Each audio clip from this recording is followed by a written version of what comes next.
911, do you have an emergency? Today on Rescue 911, a risky escape plan for a wild night on the town turns deadly. Grab me! I'm slipping! When a teenage girl plunges 4 stories to the sidewalk. It was like a horror movie right in front of my eyes. I expected to be a DOA when we got there.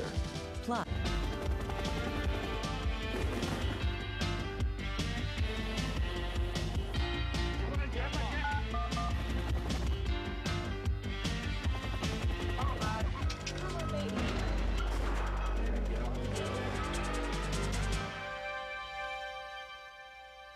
On April 10th, 1992, 16-year-old Andrea Jones and her best friend Rachel Coates were enjoying their last night of spring vacation in the resort town of Gulf Shores, Alabama.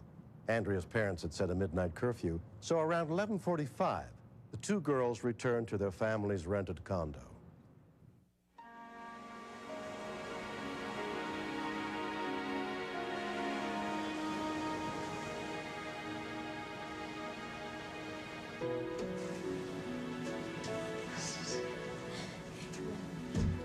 That night, we met some teenage guys, and they were really nice, and they ended up inviting us to their condo later on. So we knew that we wanted to sneak out. No, I don't, sorry. I can change. I heard the girls come in. I went to their room, and they were both undressing. At least I thought they were. Getting ready to go to bed now? Yeah, I'm tired. Okay, We just pretended we were getting ready for bed and stuff.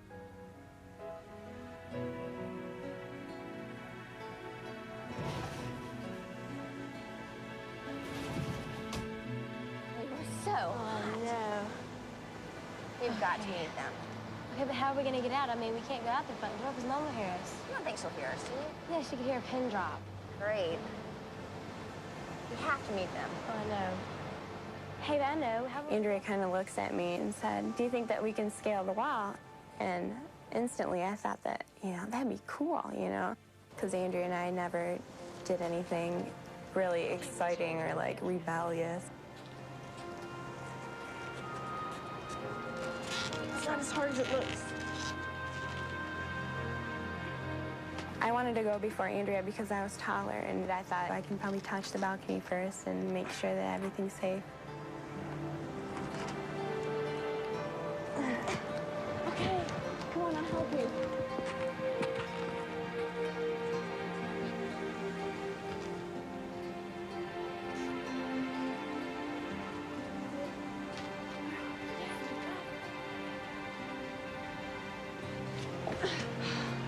You okay? Yeah. Okay. Let's keep going before I chicken out.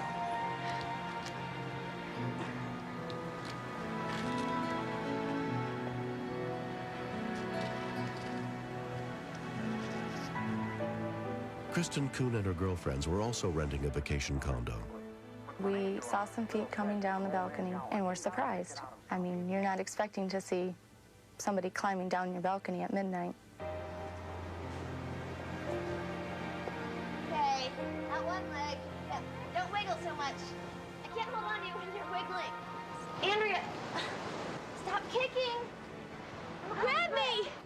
I can't hold on to you. Climbed on our balcony. Grab me. I'm slipping. Andrea! When she hit, it was like she had no bones in her body. I wanted to jump right down after her. I never felt so alone in my whole life. A call for help sent rescue units to the scene, including paramedic Charles Ingram. When I'd heard this person had fallen from 4 floors, we immediately requested a helicopter before we even left the station here. I didn't expect this person to be alive. I expected him to be a DOA when we got there. When we continue, Words can't describe what it's like to see your child suffering. And all I kept thinking was, please, God, take care of her and keep her alive. Paramedics, highly skilled angels of mercy. Ride with some of the best in the country and see what it takes to save lives. Watch Paramedics next on Discovery Health Channel.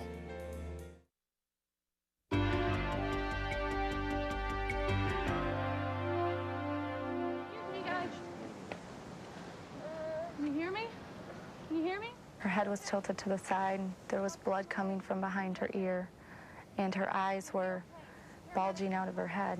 Just hang in there until they get here. It was like a horror movie right in front of my eyes, and I just couldn't believe it was real.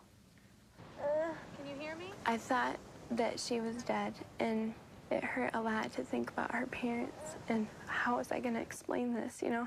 We did this for a bunch of guys. Hold tight. Paramedics are going to be here soon. Within 5 minutes of the call, the Gulf Shores Fire Department arrived, led by paramedic Corporal Mitchell Sims. In my experience with patients who have fallen, the outcome is usually very poor. Try not to fight us. We're trying to help you, okay? Try not to fight us, ma'am. Can you hear me at all? Time is so critical with a trauma patient because with the brain swelling from the injury, there can be irreversible brain damage. Okay, we got a pressure of 90. Let's go ahead and set it. Andrea's parents, Kathy and Jerry Jones, rushed down to the scene as soon as they were told about the accident. Words can't describe what it's like to see your child suffering and in pain the way she was suffering. And all I kept thinking was please, God, take care of her and keep her alive. Deep in my heart, I did not believe this girl was going to make it.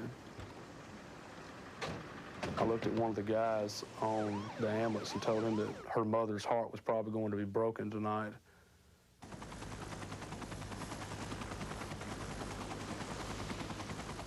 Andrea was taken by Life Flight helicopter to Baptist Hospital, where a trauma team awaited her arrival, led by emergency physician James Leaker.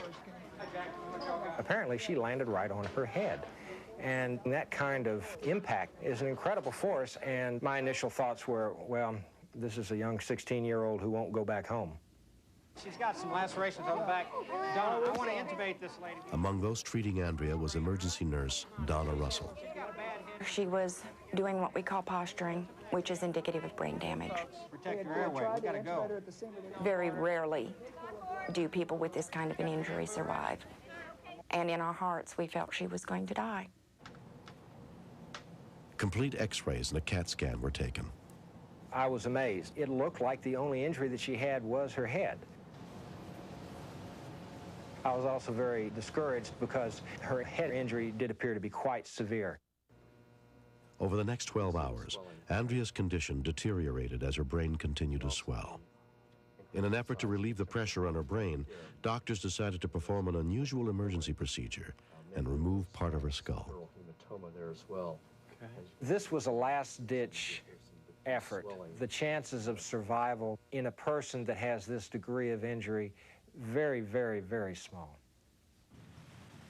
It may sound silly, but I just kept thinking, fix her up and I'm going to take her home. It wasn't until one of the doctors said, I don't want to have to ask you this question, but I'm required by law. And he said, I may come back to you at a later point in time and ask you if you'd be willing to donate any of your daughter's organs. And it wasn't until then that I realized how serious Andrea was and that she could die. She's gonna have some tubes and things. Okay. We followed the nurse into Andrea's room. And we saw her laying in a bed, and she was laying perfectly still. Andrea. All I kept thinking about was, please wake up so that I can talk to you again. Andrea remained in a coma for a week. On Easter Sunday, one of her nurses came up to us and said, I think I have the best Easter gift I could ever give you. We walked into her room, and they had her sitting up in a chair. Shortly thereafter, she was walking down the halls, joking with the nurses, complaining about the food. In the 6 months since the accident, Andrea's friend Rachel has struggled to come to grips with what happened that night. Rachel feels so guilty right now, and that's why she stays away a little bit. It's been hard for me, even now, to deal with everything. We're not as close as we used to be. I wish that we were. If I could take back that day, I'd give everything I own to have things back the way they were. Since I didn't become queen, homecoming queen, I'm Apple Queen. I really want to be her friend. so much again, you know. And I think she needs me as a friend again to let her know that I am okay.